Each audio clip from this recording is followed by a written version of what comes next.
Namaskar. Welcome to the last episode of Changing India.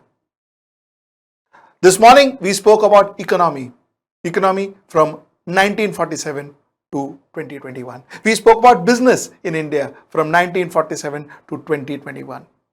Now let's talk about politics. Politics from 1947 to 2021. Now I have two very distinguished guests today. Very distinguished guests. My first guest is Mr. Satish Jha. Mr. Satish Jha, former editor of Dinman, the co-founder of Janasatta with Mr. Ramnath Goenka, a very senior journalist and possibly one of the most experienced political analysts in India. He's joining us live from the United States. And I have my favorite political analyst, that is Mr. Anandvardhan Singh. Anandvardhan Singh runs a channel. He edits a channel called The Public. He runs a very favorite program of mine called The Third Eye in his channel. I watch that every day. So I have very, very interesting guests, very, very knowledgeable and eminent personalities. So let's get right into the show and talk about politics from 1947 to 2021.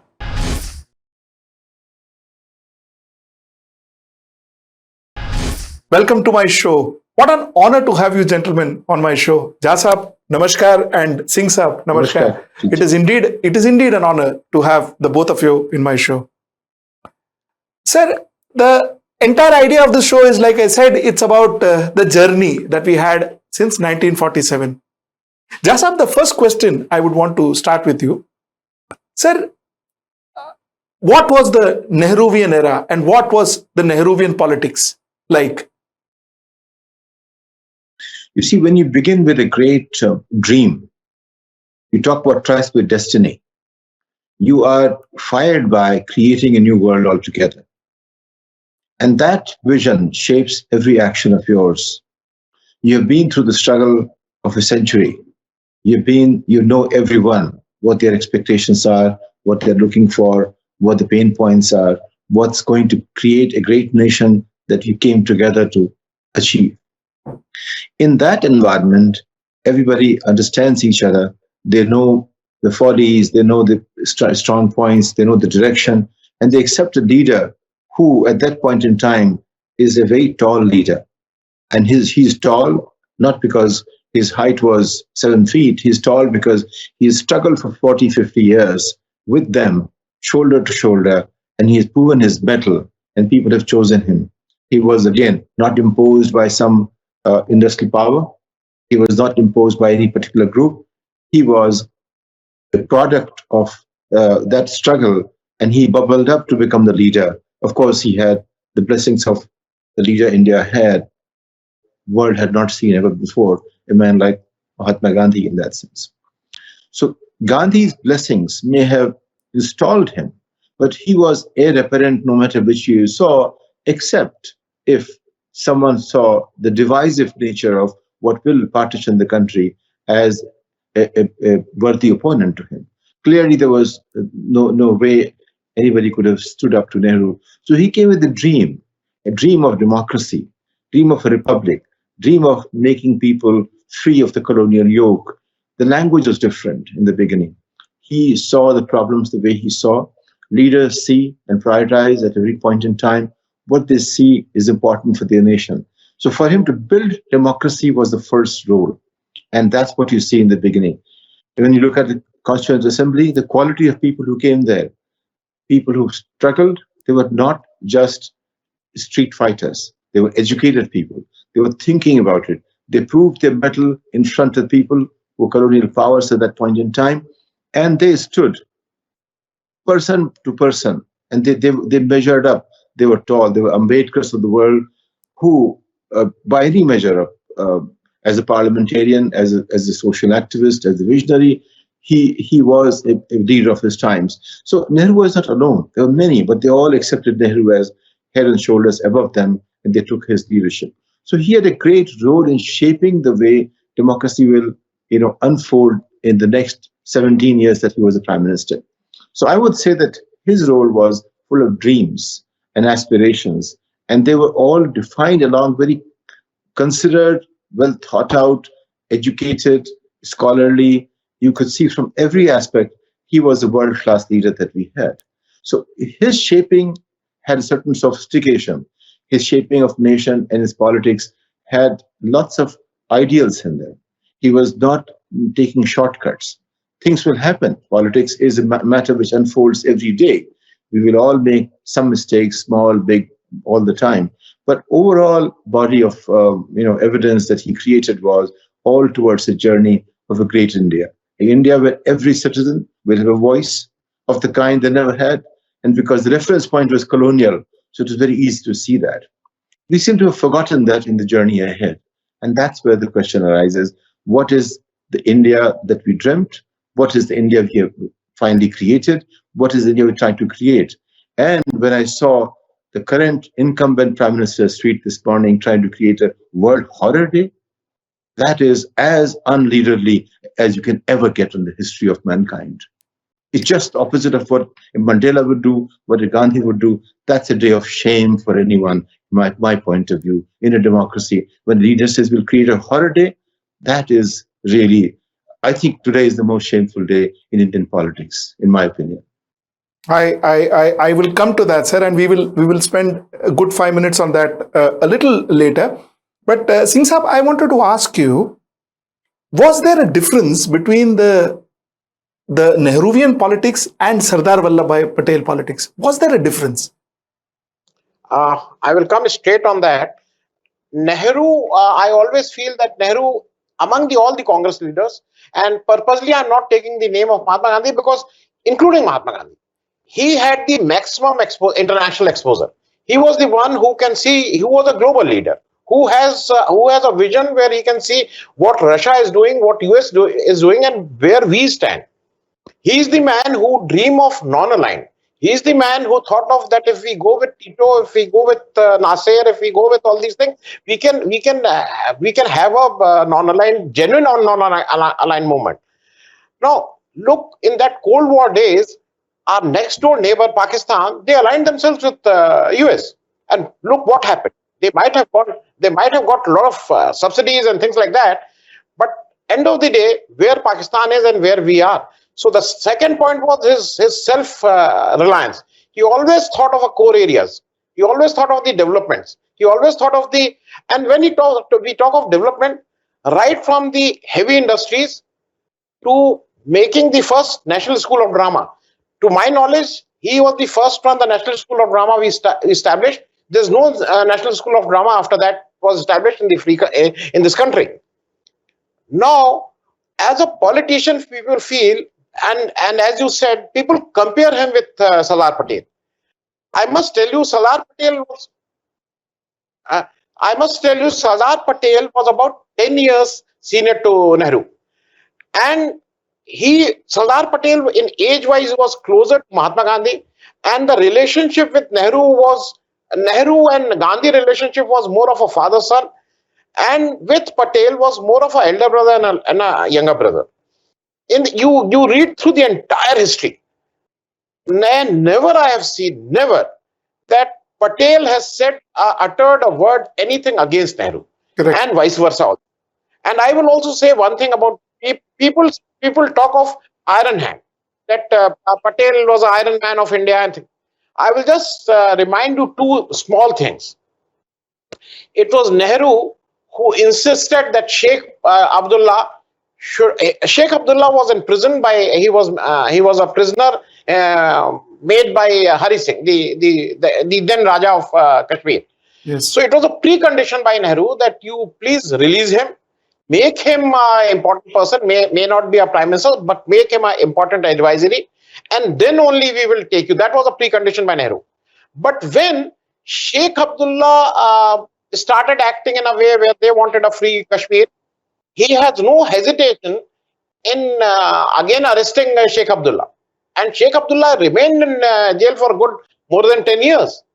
And then again, he released Sheikh Abdullah, and he had the relationship with Sheikh Abdullah where he can tell Sheikh Abdullah, please go to Pakistan, talk to Ayub, we must settle what is happening between India and Pakistan. So I always see that people generally feel that Sardar Patel and Nehru had some problems. I don't remember the number of years. Nehru, after Patel's death, he gave ticket to his daughter Maniben, if I remember the name correctly, and she fought and she became MP twice or thrice. So Nehru, these all are people talk of rift between Nehru and Patel because to serve their own purpose. I don't find in history that there may be a debate, there may be a point of view, but genuine differences I don't see. Jasa, they say Nehru had vision and Mrs. Gandhi had a lot of policies. What is the difference that you see between Nehru's administration and Mrs. Indira Gandhi's administration? Well, Indira Gandhi had the advantage of growing up in an environment where questions were debated, and she was seeing from the point of view of a younger generation. So the same facts, same situations, when we see them at various points in time in life, we respond to them differently. She felt that her father was a visionary, he was a great leader, but he was not doing all those things which had to be done, which required little more intervention. Nehru believed in creating grand vision and creating grand projects, etc. If you see from that point of view, no other prime minister created either the grand vision or grand project. There was no Bhakra Dangal Dam as a symbol of great project. There was no IIT symbol of great education. There was no IIM symbol of great education. There was no IISc. There was nothing after Nehru created that will create a great nation. They're all patchworks. When Indira Gandhi came, the biggest contribution she made was because of her very otherwise unsavory reference to her son, younger son, who brought in all the bad elements of politics into life in India. In fact, I would say that Sanjay Gandhi's emergence and his ability to influence Indira Gandhi and behave in politics in a way that colored a lot of things. But Indira Gandhi herself, she was struggling to be the leader. Nehru never had to struggle to be a leader. So when you struggle to be a leader, you make compromises. In those compromises, she finally had to find a slogan that will make her leader way beyond the syndicate. Syndicate was the old guard of Congress leadership that saw her as Gungi Guriya, basically one who did not know. And those who do not know, when Indira Gandhi gave her first press conference, she still was not prepared. She said, when asked by a journalist, what are the big questions facing India? She said, India faces two big questions, inflation and price rise. You can understand the understanding she had of politics or economics at that point in time. But she was Nehru's daughter. She was seen as someone who could bring people together. Leaders don't become leaders because they have a baton in their hands.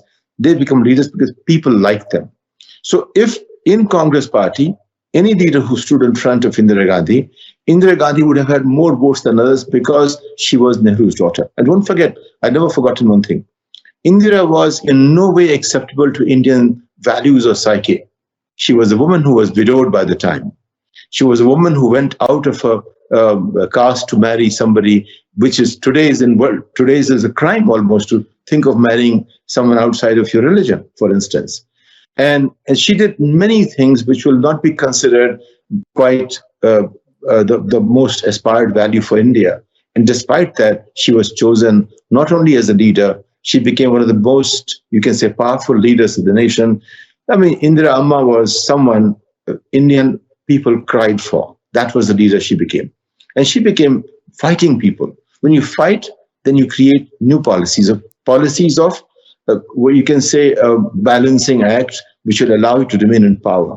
Nehru did not have to do that. He could work to the vision.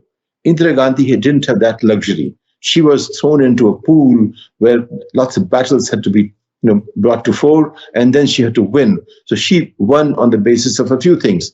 She said, Privy Purse, remove that. So obviously she goes on the side of the people who are against the kings and ex-royalty. She said, Garibi Hatao.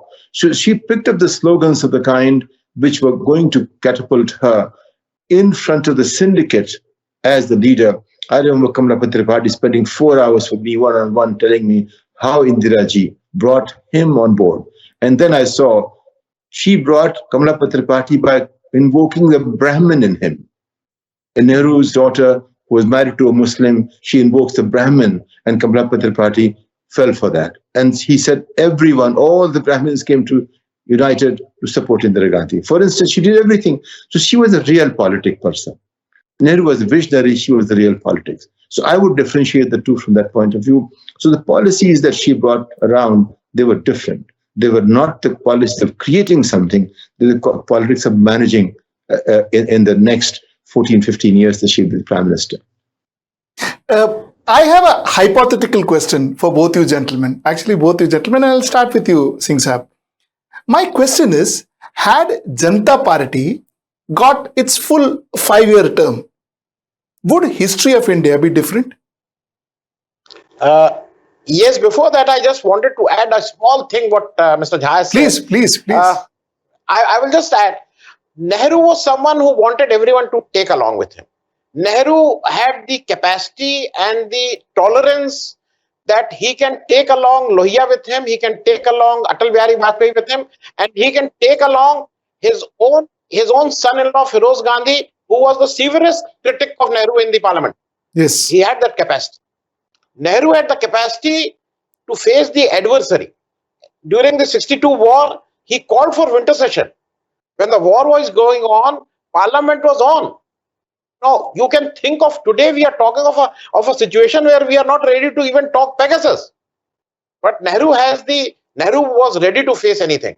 And he wanted that, he was a true democratic. He said we must discuss it out and the will of the parliament should sustain. Because Krishna Menon had to resign because the parliament wanted him to resign. Whereas Indira Gandhi was an entirely different thing. And we all have been, Mr. Jha and me, we have been critic of Congress, we have been critic of Indira Gandhi during the emergency days. We have our. But when we look back and we see, Indira Gandhi never had the luxury of Nehru backing the way people are backing their son and daughters. Nehru never backed Indira Gandhi. Nehru never made her any minister. She became minister during the Lal Bahadur Shastri's regime, number one. Number two, Indira Gandhi has the, I will say, audacity to challenge Nixon, which Nehru somehow was non-aligned, take along him. Nehru never challenged anyone. But Indira Gandhi went to America, challenged Nixon, and then came back to India. So I will take it as Indira Gandhi was the pride of India. Whereas Nehru, I will say, was was the soul of India. I mean, if we can metaphor that way. Now coming to the Janata Party thing, Janata Party experiment from the very beginning, it was something which can never last. Janata Party promise was to come on an anti-Congress wave. 77, it was said that all the Congress governments are corrupt. That Gujarat government was corrupt, it was thrown out, then that they came to Bihar, and then all this was happening. But after 77 elections, when the choice of Prime Minister came in, who were there the contenders? Morarji Desai, Jagjeevan Ram, Charan Singh. All Congress people, old Congress people. No one from the true opposition.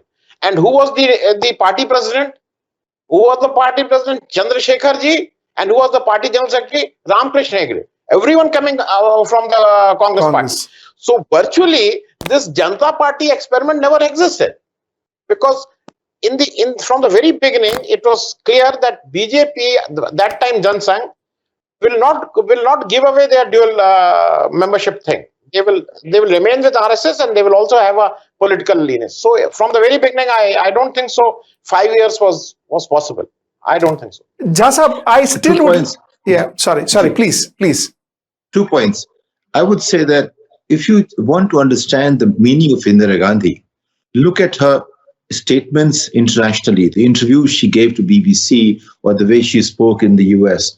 They will make anyone, unless you're biased against her, proud of the leader they had as an Indian or as any. Doesn't matter which country you come from, you will be proud to have a leader like Indira Gandhi, the way she spoke, the way she presented herself. That was phenomenal. Having said that about Janata Party, I was close to Jayaprakash Narayanji, and it was just incidental. It was all because of, we didn't plan it. It just so happened that I was in the Rajghat Gandhi Institute of Studies area. I got to know him. I used to take walks with him. I didn't know in the beginning how important a leader he was. I saw him as an old man. Then slowly I realized what an amazing mind he was, what a leader he had been, and now was the time for him to create a new world altogether. I saw the moment when there was an inflection point in Jayaprakash Narayan, from a man who had become irrelevant to the history of India to a man who was looking for new relevance, and the way he launched the movement that became the clarion call for the next government that will happen. That Janata Party, the Janata Party effectively was people's party. It was a nation's party. It was not a cohesive, ideologically oriented party. It brought everyone who was opposed to the regime that imposed emergency or that had ceased to listen to people as such. And don't forget, 71 was the brightest moment in India's history as such. There is no government in the past 100 years anywhere in the world that can say they took a project like annexing a nation and handing it back to themselves. There is no parallel of that in history that we know as of today. That's what she did. So having said that, Janata Party, even if it had lasted, it was an aspiration of a collection of people. It was not going to be something like what the BJP has become today. And don't forget also that it's those who are driven by very clear ideology, a very clear path or clear-headedness. They are the ones who are able to create the glue or the magnet to bring people together. Those who think, they somehow get paralyzed by non-action. But those who are driven to achieve, and unfortunately, more often than not, they tend to be self-servers. They tend to be focused on things which are going to appeal to our base instincts rather than something which are more aspirational. That's where the challenge arises.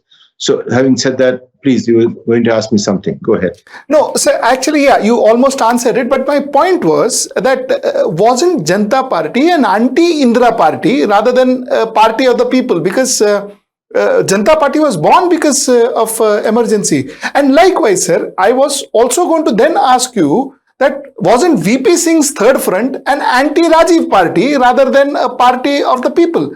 So it was kind of history repeating itself, isn't it? In a way, what you're saying makes sense. We should see anti-Indira party. Indira Gandhi's, by the way, her 71 was very high point for her. By 74, she was losing grip, and 73, 74. Jayaprakash Narayan began making that statement around 73, 74. And when he talked about, yes, Sankalp Hamara hai, and this is our commitment, he's talking in terms of basically removing corruption. Corruption became an issue at that point in time, right? Now, corruption, was it that rampant? We don't know. But people felt so. People felt so, and Jayaprakash Narayan captured that imagination. He brought people together. But, he was not an idealist. He was a socialist who was a different kind of socialist. He was a thinking socialist, and thinking socialists basically they are not able to take the action. And that was a basic problem. I remember Jayaprakash Narayan, Achyut Patwardhan, Krishan Kant, Chandrasekhar, and, Kripalani. So Kripalani, Patwardhan, and on the other side were, I think, Madhur Libai and some of these people. But nobody was tall like Jayaprakash Narayan. And he finally became the conscience of the nation. Conscience of the nation doesn't translate into a roadmap for next steps. Then the people who came along with Morarjis and Charan Singhs, etc., they were all very small people. They were so self-driven. They were not really national leaders. It's hard to imagine Morarji as a national leader. He was so self-driven, self-interest-driven, or Charan Singh for that matter. They were partisan. They were partial, but they were not national, in the same way as Nehru was or Indira was. So I would say that you're right, that it became an anti-Indira effectively because Indira became India. Indira became unassailable. Indira became so powerful that she ignored whole, slew of interests. So when you ignore a section of interest, they will come together and create a kind of force. That's what Jayaprakash Narayan came to represent. Emergency gave it a different color.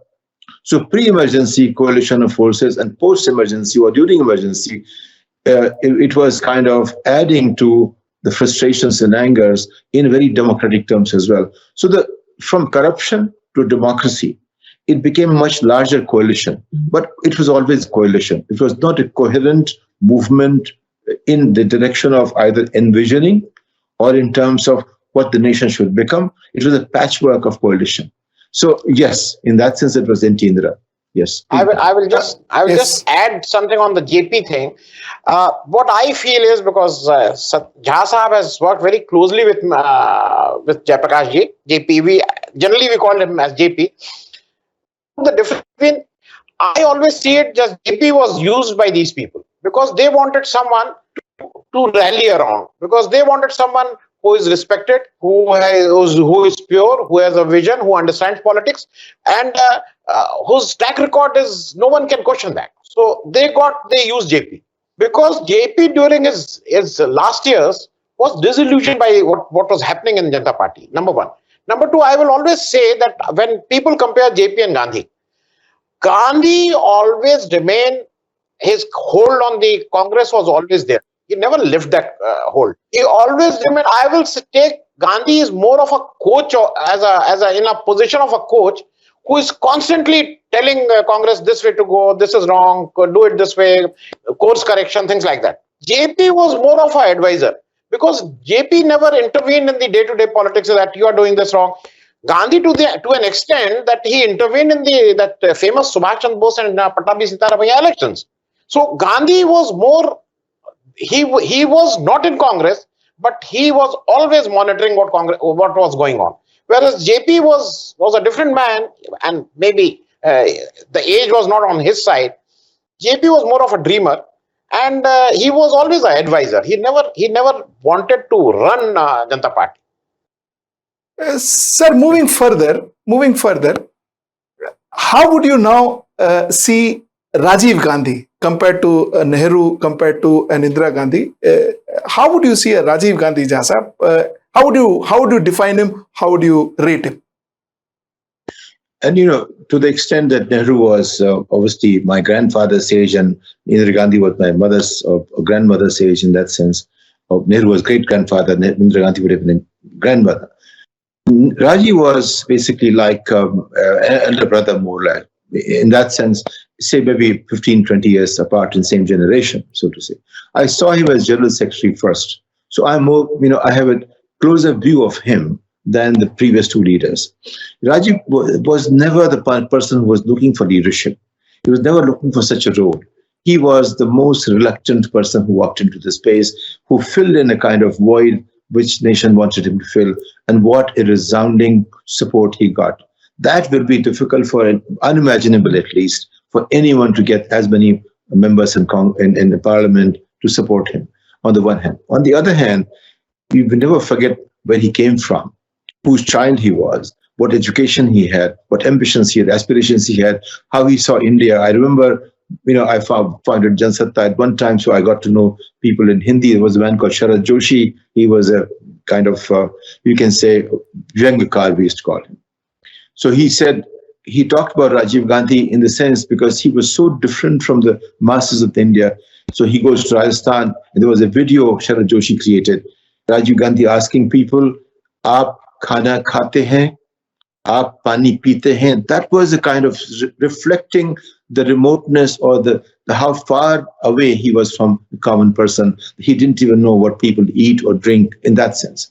So here is a person who finds a place, totally accidental, very reluctant, and then he has to grow into the role. And that is what we have to see Rajiv in that context. And he then develops a sense of where India should go. And then he also has a sense of what are the pain points of India. He's trying to combine all that. But the kind of people around him, who were they? Arun Singhs of the world, Arun Nehrus of the world. VP Singh obviously was more grounded. He had been a chief minister, but he was a different kind of person. I knew VP Singh he went to the same college where I went, so my relationship with him was very different. I used to call him Thakur Sahib. Thakur Sahib was to punch him in the belly, and that's what my hello to him was, punching him in the belly. That's what happened because I knew him from before time he became Prime Minister. So he was a person who I used to talk to him in Bhojpuri. And my point is, Rajiv Gandhi was a reluctant leader. He never became a leader of the nation, but people made him the leader. He was people's leader. He was not a leader by choice or design. He evolved And you can see his evolution from someone who didn't know. When he came to America, he talked about Jack. Jack was my grandfather's friend or something like that. He's talking to Jack Kennedy. America didn't like that. He didn't know how to speak internationally. From there, he became, again, one of the finest prime ministerial ambassadors of India or a statesman of India. And he created the vision which brought us technology, which took India to the next stage. He played a role, but he was not a great visionary leader, unlike his grandfather, or a power politics player, unlike his mother. He was a different generation. He represented the new India at that point in time, and we have to accept that. Singh Saab, what's your view, Singh Saab? I look at it in the same way the way Mr. Jha is telling, but Indira Gandhi after Nehru, after Shastri, and when Sanjay Gandhi came into politics and started taking decisions, and after his death, after the death of Sanjay Gandhi, she needed a shoulder, and it was by accident. Rajiv Gandhi never wanted to join politics. He, in a way, the circumstances was like that he was forced into politics, and he was a knave in politics. There is no doubt on that. There is absolutely no doubt on that. I will just give you one small figure.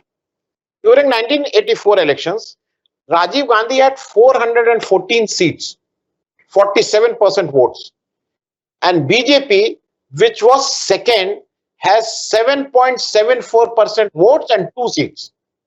Now, if Rajiv Gandhi was of the today's era, then in the today's terminology, he not only have finished BJP, he would have buried at least 20 feet below the ground in the today's terminology. But he was not like that. He was not like that. No, he was a modern man. He called Sam Pitroda. He called of technology, and as a politician, he somehow his coterie was not good. His coterie was Arun Nehru, Satish Sharma, Rajesh Pilot. To be without any disrespect to anyone of them, they were not of the class to run the country. Whereas Indira Gandhi, I'm not talking of Jawaharlal Nehru, because Jawaharlal Nehru, Lal Bahadur Shastri, they had the luxury of so many good leaders, so many good advisors. Indira Gandhi also had that luxury. She had Jagjeevan Ram to fall back. She had P.N. Aksar. She had Swan Singh. I mean, you name a person and they are there. But somehow Rajiv Gandhi, his most trusted person, VP Singh, whatever happened, he was not with him. Amitabh Bachchan, he brought Amitabh Bachchan, and Amitabh Bachchan, in a way, this is, everyone knows about it. He was pleading with Amitabh Bachchan, don't resign from that seat, because VP Singh is going to contest, and then politically it will not be correct. Shah Bano case, he was trapped by Arun Nehru. First he went for Shah Bano, and then he withdrew that.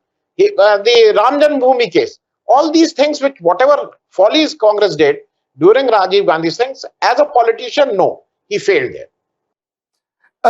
So technically speaking, then Rajiv Gandhi, as of today, was the last Gandhi Prime Minister, isn't it? But sir, yes, I want to ask a very interesting question.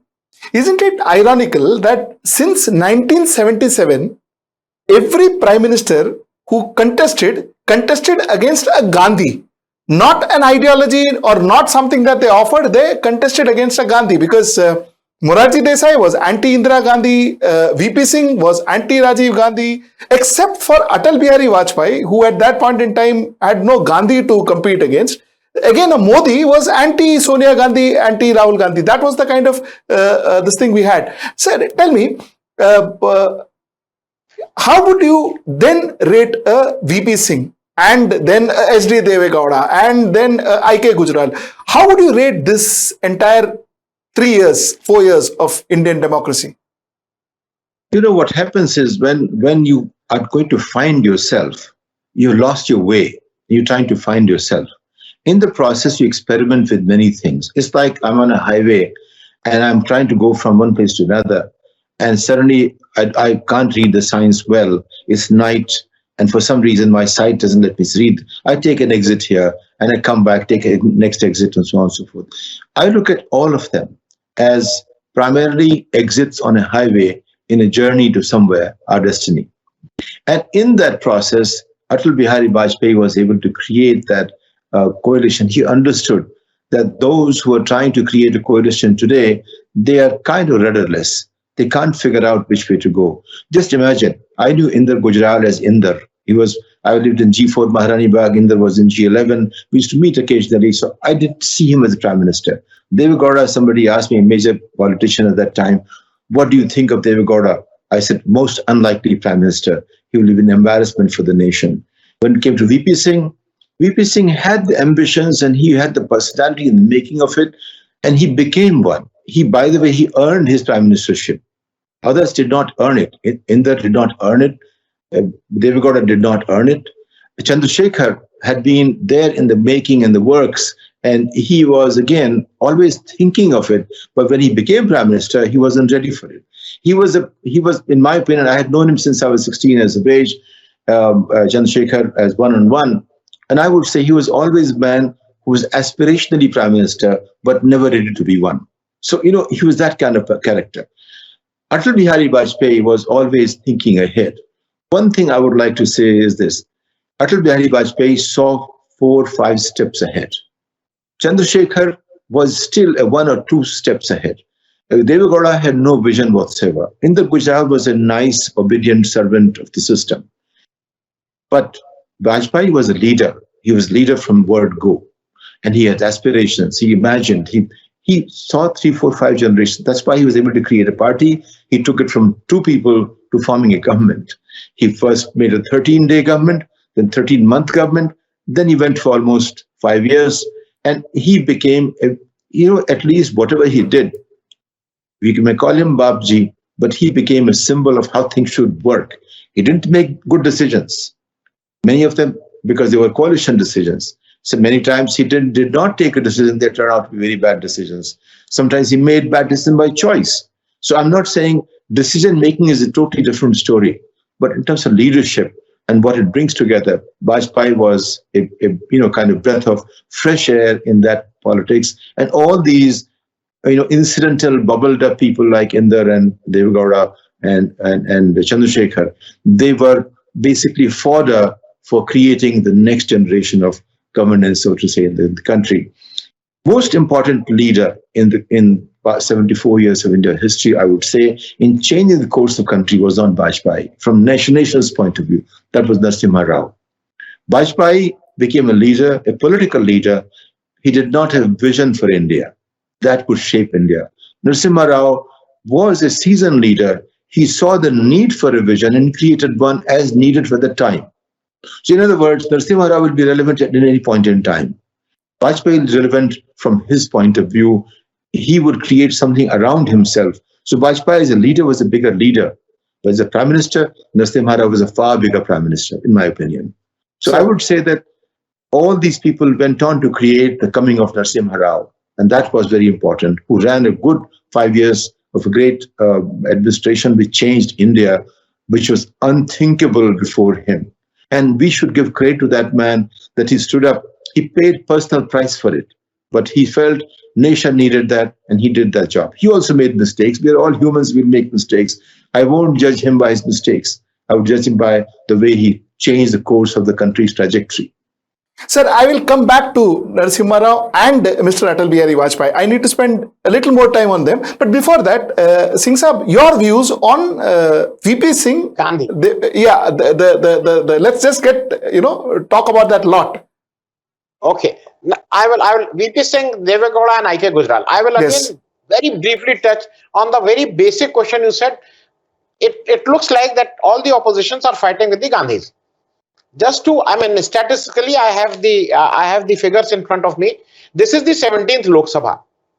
Out of these 17 Lok Sabha, in 14 Lok Sabha, Congress has the highest vote percentage till now. They have the maximum vote percentage more than any other party. So this is one. Number two, as far as Deve Gowda, that 96, when Deve Gowda came, ideally, had it been 96 and Amit Shah was there, BJP with 161 seats, BJP was the largest seat with 161, Congress had only 140 seats. and Janata Dal with 46 seats. If you remember, that was a 13-day government of Vajpayee. Then somehow, I will say, the opposition parties played their card well. Deve Gowda was made a prime minister, and in a way, they were trying to prove the country that Janata Dal or Janata Party or these opposition socialists and things like that, they in no way can run the nation. So you need a BJP, and Congress wanted to put his point that you need a Congress. So that also added to the advantage of BJP and Congress in future times to come. Because 96, the failure of Deve Gowda and the failure of I.K. Gujral also sealed the fate of so-called opposition. Because when we were growing up, opposition in our terms was socialist, communist, all these people. It was not BJP. Now, in our terms, our old-time socialist, communist, the fate was sealed after Deve Gowda and I.K. Gujral. Correct. Jasa, coming back to P.V. Narasimha Rao that we spoke about, was Congress fair to P.V. Narasimha Rao? That's a great question. If you ask me if I was Narasimha Rao, my answer would be obviously not. But the fact is that Congress, in accepting Narasimha Rao, I remember, funnily enough, there's these points in time. I was sitting in Boston, a friend of mine, professor of political science, he said Sharad Pawar will be the prime minister. I gave him 10 reasons without thinking why Sharad Pawar will not be a prime minister. Sharad Pawar will become a good friend of mine later. Narasimha Rao will never be my friend at all. But I said, it's Narasimha Rao who represents the future as of today, not Sharad Pawar. So I don't know what the reasons were then, but that immediately came to mind because I had been freshly editor at that time. I was thinking of the nation and the nation ahead. So I would say Narasimha Rao should say that Congress was not fair to him. From my point of view as well, he didn't become Congress. He remained someone who was used by Congress party at the right time as the right prime minister, but he never became an insider. He was an insider, outsider, insider, but never became a real insider because people understood the name of Gandhis, Sonia Gandhi, Rajiv Gandhi. They understood those names. And they were not willing to accept Narasimha Rao as the leader by default or a leader at that level, partly because he was not a great leader. He was a great administrator. He was someone who could get things done. He had been a local leader. He had been in Andhra Pradesh, a very successful chief minister at one time. So his capacity to become a national leader was limited. He was a man of few words. He could not arouse the kind of public or nation's people or voters the same way Narendra Modi does. Narendra Modi's ability to do that, that's what makes him a leader extraordinary on the one hand, and very weak on the governance, and very weak on the vision. So many other aspects of this relationship. So Narasimha Rao, I don't think Congress was fair to him. But then no party is fair to anyone. And that should not even be a question from my point of view. On the one side is a great question. How you treat the leaders whom you call on to help you in the times that you need them, on the one hand. On the other hand, how should we treat our people, our leaders as such?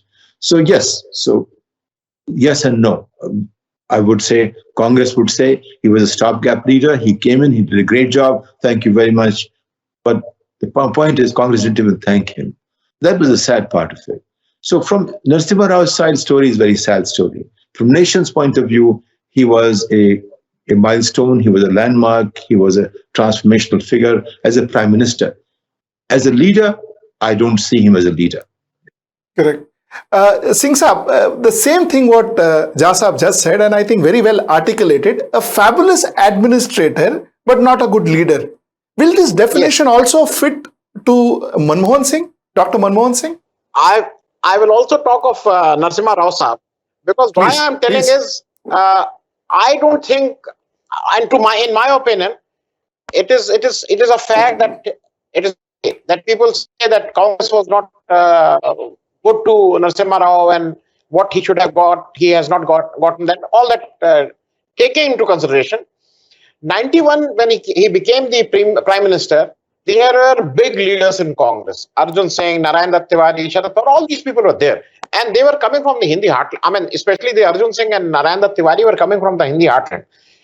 But somehow the internal Congress people chose Narasimha Rao. And no one can blame in 91 that Sonia Gandhi or Rahul Gandhi or Priyanka Gandhi were interfering in the affairs of Congress. So I also take it as Mr. Jha rightly said, that he never became Congress. He never wanted to lead Congress. From 91 to 96, he was the Prime Minister of the country. There is no doubt about it that he gave the free hand to Manmohan Singh, and he was one of the best administrators we had. But on the same hand, he was a poor leader as far as Congress is concerned. Congress started losing states after states during that period. So what I'm trying to say is that he never wanted to lead Congress. So he cannot have complained that Congress has not treated him well. So my question... And now coming to the second question of Mr. Manmohan Singh, look, it is one must understand that when Manmohan Singh came in 2004, I have the data with me. Congress has 145 seats only in 2004. And it was the time when Sonia Gandhi had already taken the reins of Congress in her hand. You go through a lot of histories. The recent one is Santosh Bharti's, VP Singh, Chandrasekhar, Sonia Gandhi or Main. It is very clearly written everywhere that VP Singh and Chandrasekhar were instrumental, and they wanted that Sonia Gandhi should become the Prime Minister of the country. Correct. Because just to remind my viewers, Congress has 145 seats. BJP has 138, only 7 less than Congress. And they were able to run a government for 5 years. And mind it, they were not only that government lasted 5 years. On the basis of the work done in those 5 years, they got re-elected in 2009 with a much larger majority of 206 seats. So whatever we may say, people say that Manmohan Singh was not a politician. Per se, the way we think that vote do, garibi hatao, he might not be. But the way the government was run was absolutely fabulous. The running of the government as a prime minister whose only job is to run the government, excellent. But as a prime minister who also has to get votes, who also has to lead the party, he scores poorly. Correct. So that's precisely what I was saying. Jha said that, as PV Narasimha Rao was a good administrator but a bad leader, likewise Dr. Manmohan Singh. Jha, we said we will speak about Atal Bihari Vajpayee ji once again, and I wanted to spend 2 minutes on Mr. Atal Bihari Vajpayee.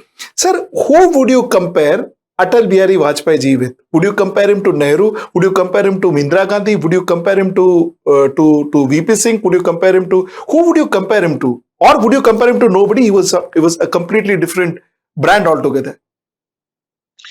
I would say Vajpayee was a very different brand, very different person. Being a Hindi newspaper editor and a Denman editor, I had a different relationship with him. With him, it was Atalji, and Atalji was, if you see his correspondence with Hindi leaders or editors, etc., you will see the kind of bantering that went on. We used to treat each other, even though, despite the age difference, there was equality about it. And I saw him as someone who represented aspirational India. An aspiration of a certain community. He represented that. But he was not a leader because in the same vein as Nehru was, or Indira was, or even Modi is for that matter. He is sui generis in that sense. There is not a lot of space for a man like Atal Bihari Vajpayee. He and Advani, the kind of duo that they worked together, that duo was a very powerful duo. Without Advani, Vajpayee was kind of handicapped. Advani will never be a leader of the nation. And I never saw him as a leader of the nation at all. In any conversation I had one-on-one with him, the leader never emerged. With Vajpayee, there was always visionary. So he was a Nehruvian visionary. He was a bit of an administrator who was a bit like, in some ways, administration like Narasimha Rao, a man of few words, get the job done. So he combined, various aspects of various. He studied the leaders. And he became some of the leaders, he combined them inside himself to become one. But he was not someone who was going to put the Ganga on fire. He plodded along. He was not like stormy petrel like Narendra Modi. So Vajpayee was a very, thinking person, deeply Hindu, had a very decent veneer of democracy on him. He was thoughtful, gentle, uh, bringing people together, someone who had no enemies, as it used to be said about him. So he clearly was a unique personality, but he combined many good things of many good leaders in him by deliberate, you can say, working in that direction, rather than someone who was suddenly born or thrown into a situation. So, like Rajiv Gandhi was thrown into a situation, Indira Gandhi chose and took the leadership. He plodded along to get to the point where he got. And he tried to do well, except his advisors. I mean, he had a son-in-law. So the point is that, and around him, everything came together. Rajiv Gandhi was a leader of friends. He worked with friends. Narasimha Rao didn't do that. Narasimha Rao created coalition. He represented the country in that sense. Vajpayee was a visionary along the lines of Nehru, without the kind of training that a struggle gives you. But he built something which is extraordinary. It's no longer what he built, because what he built had values, had several features of what he thought was good things to have. What we have now, how do you turn anything which is good into anything which passes? Quality is no consideration. For Vajpayee, at least quality was a consideration. A thought well expressed was important to Vajpayee. That is no longer the case. So I would say Vajpayee is a very unique leader who can't be replicated. You can imagine Nehru being born again. You can replicate Indira Gandhi in some ways, not exactly. Rajiv Gandhi will be someone who stumbles into it. Manmohan Singh is someone who will always be an employee. He will never be a leader. I remember Manmohan Singh, by the way, I worked with him, so I should always qualify that statement. It's difficult to find the DNA of Manmohan Singh as someone who serves you well. He's the best servant leader you can have, but he's not a leader as such. He serves a leader the way leader wants him to serve him or her. He is the person leader says, tell the people sun rises in the west. He will find the most beautiful way to say that and convince people sun rises in the west. That's the kind of leader he is. He's loyal to the core. He is very thoughtful. He's intelligent enough to make a case for sun rises in the east or west, depending on what the leader wants. So that is his strength, but he's not people's leader. He cannot win a seat. Even if you have election of 100,000 people, probably he won't win a seat. So he is not people's leader. He is the leader's point person to get the job done in that sense. Vajpayee was different. Vajpayee combined many good things. I was calling him, he was a hybrid. He was not a pure leader. He was a hybrid from my point of view, but amazing gentleman. No question about that. Singh sir, would you like to add on to what? Yes, I will just add to it. Is I see Vajpayee as if anything closer to Nehru, because he was genuine. There's no doubt on that. He was genuine. Genuine because Pervez Musharraf can come to India in Agra and he can fool Vajpayee. Had it been Indira Gandhi, Pervez Musharraf can never dare to do what he did in Agra. No. The second problem was he was not able to take harsh decisions. I will say to an extent, he stood against RSS, but not the way the Indian Prime Minister should have stood. Now, the greatest thing for which I admire Vajpayee is he was never apologetic to his shortcomings. He used to drink. He never said, I don't drink. He always said, if someone asked him, आप शादीशुदा हैं? He said, नहीं, मैं ब्रह्मचारी नहीं हूँ. He never used to, and as Mr. Jha said, he was not legally married to anyone, but he had a son-in-law who stayed with him in Prime Minister House. He can live with oppositions. He is one who can live with oppositions. Language, I think he was the last Indian Prime Minister who had a command on language, who never used a foul language. Because after that, we saw 10 years where there was no language, there was no one was talking. People say as Manmohan Singh. And then came someone who is, I was surprised about the 14th August, the way we are going to celebrate. We can talk in the end. Yes. But then we have a decent man who is talking something genuine. But the only thing is, he has not stood when it was required. He is the one who said, went to Modi after the Godhra, and then he said that you apna Rajdharm nibhaiye. All this is on records. But when it was required in Goa, it was more or less decided that Modi has to resign. He caved in when Advani and all the Modi people, I mean the people who are backing Modi, prevailed on him that no, we will retain with Modi. So he was not able to take stands. That was the shortcoming of Vajpayee. Sir, I've got 5 more minutes. So Yes. quickly to take your opinions. Sir, how would you rate, or what's your opinion about Narendra Modi? Jasab, I'll start with you. Well, you see, Narendra Modi I've known for quite some time, and I've seen him. My challenge is this: lack of education is the biggest challenge I see in Modi. That's number one. Number two, if you're not he's charismatic. Let's understand this. Narendra Modi is charismatic. He's very talented in connecting with people. He's a great communicator. Those are the 3 strong points. Now, the other points are, like one of his previous chief ministers said, he is the biggest ruffian in Gujarat. That's one. Second is the fact that he's Machiavellian to the core. I think he reads Prince every day. That's how his personality is. What's important for him is how to win and how to retain power. Everything else doesn't matter. So he is a man from the streets of India who has captured the aspiration of not only those who are in the streets of India, but also, as I noticed, the many intellectuals of India in the 2003, 4, 5, 6, they were looking for an answer for some reason, and they began looking towards Narendra Modi because no other chief minister was coming up.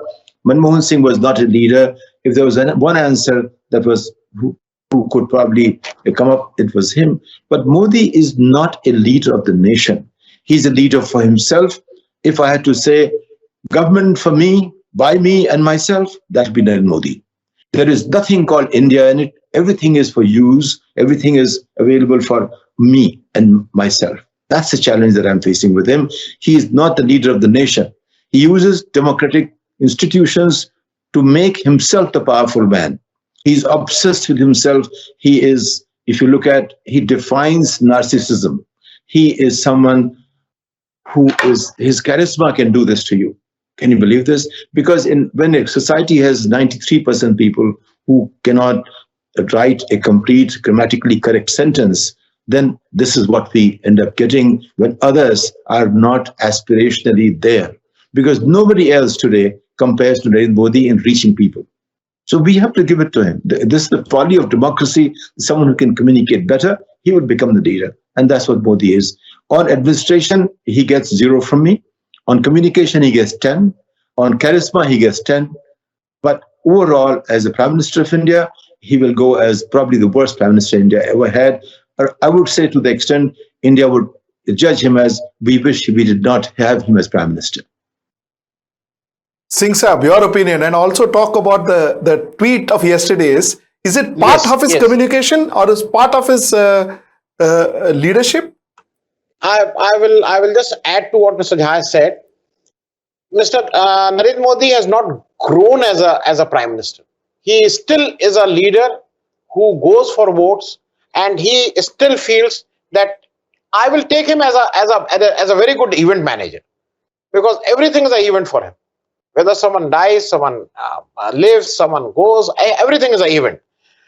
Now, the second most important, like Mr. Jha has said that he's not educated, I will say take it.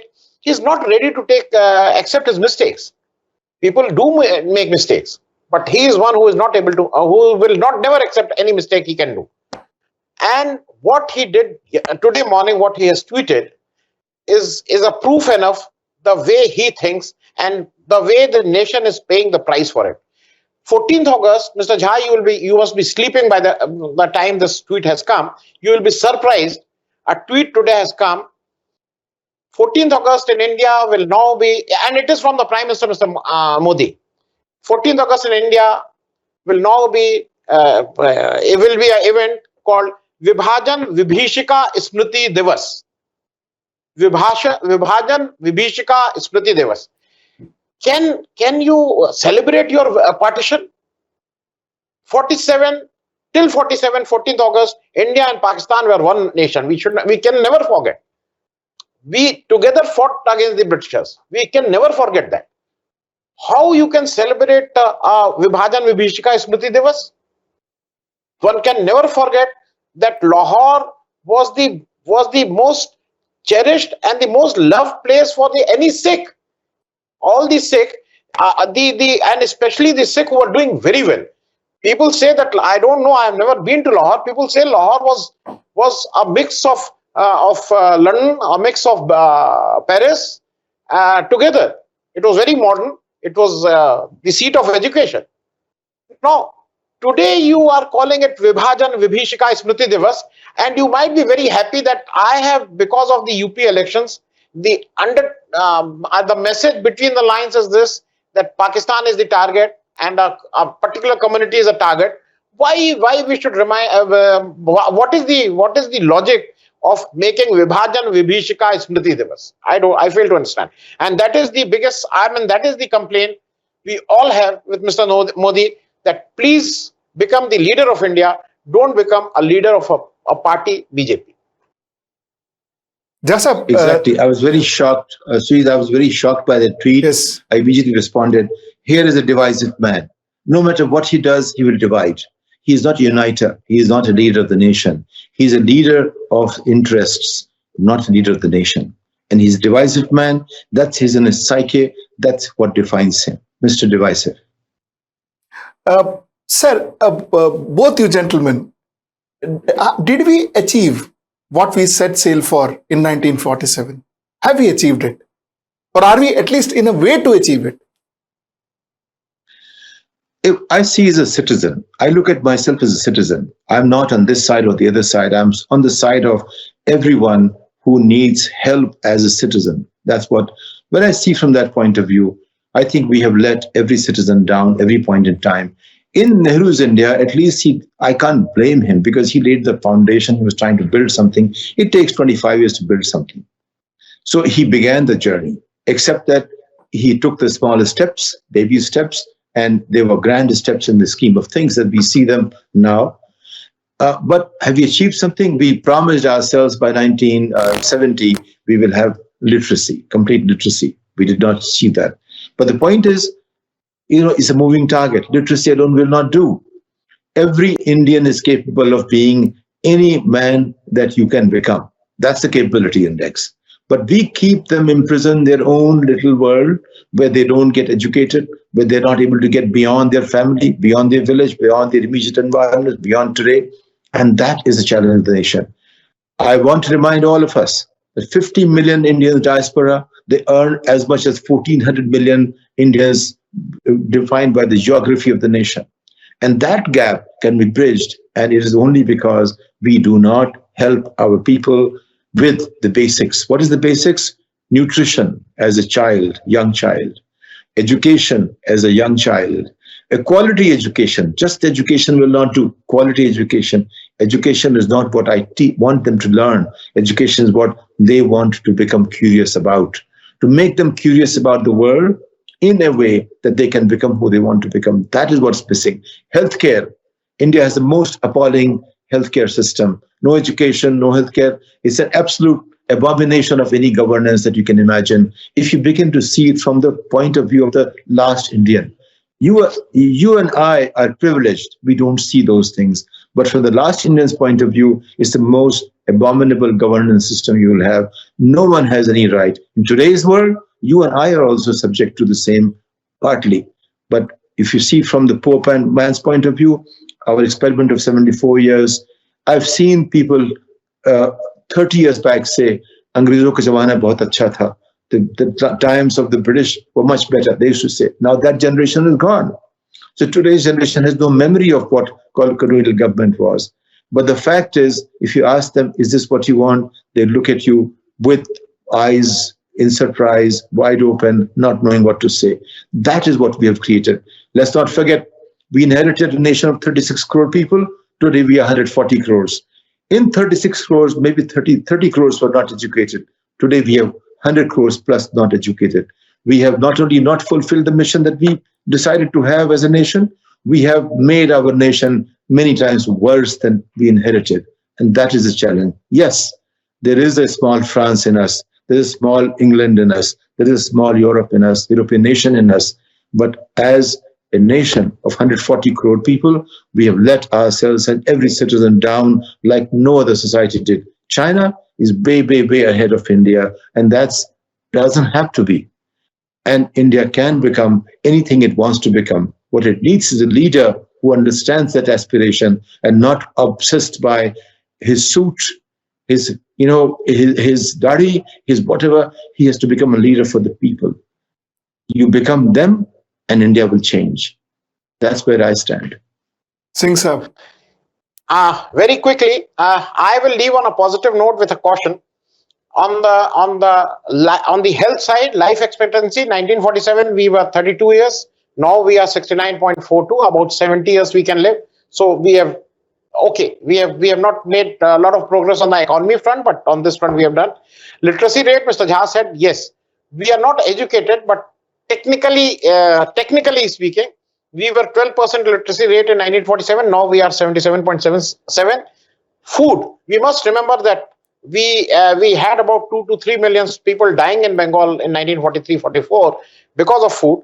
We all remember, Mr. Jha remembers, I also remember that we voluntarily forego one meal a day when Lal Bahadur Shastri gave that call because of the food shortage.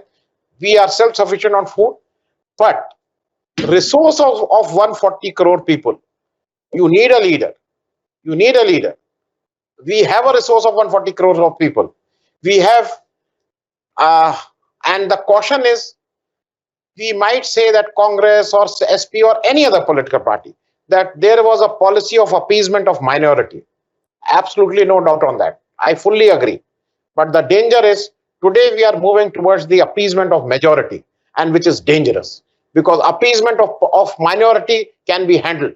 Appeasement of majority, you will not be handled. It is you are on a brink of dividing the country.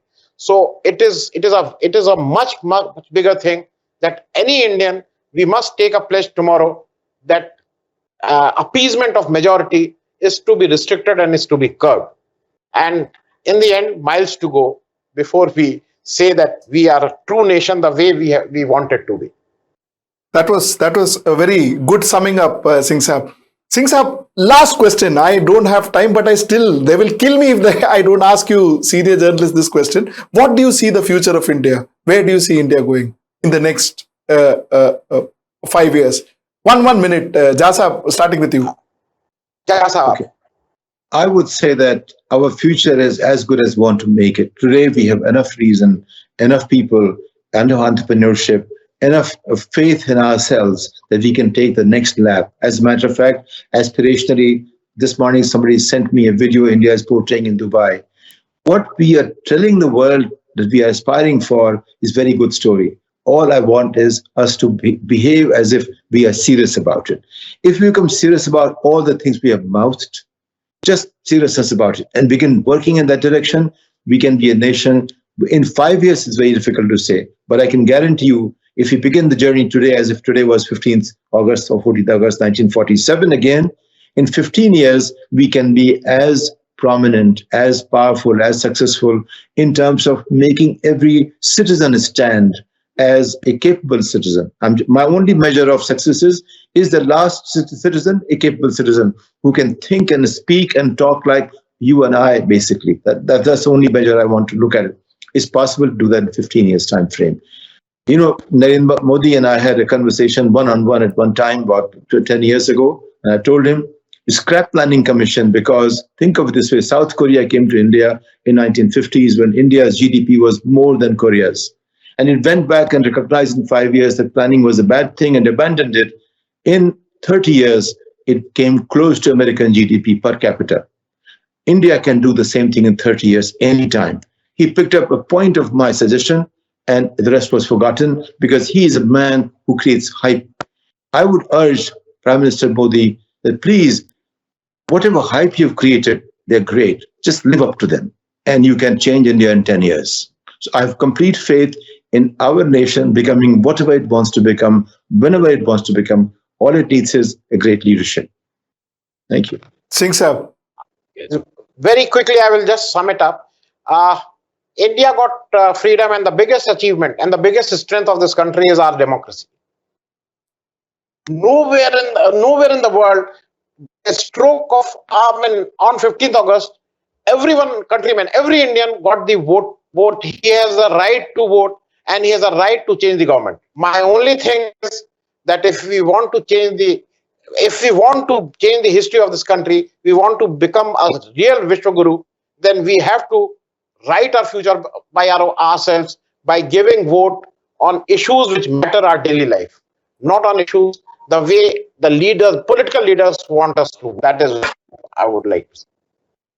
Thank you so much. Gentlemen, thank you so much. What an enlightening conversation. Believe me, what an enlightening conversation. Thank you so much. It was a pleasure. It was a pleasure. Thank you so much Thank for you for joining the me. opportunity, Sriji. Thank you. Thanks. Thank you. Thanks.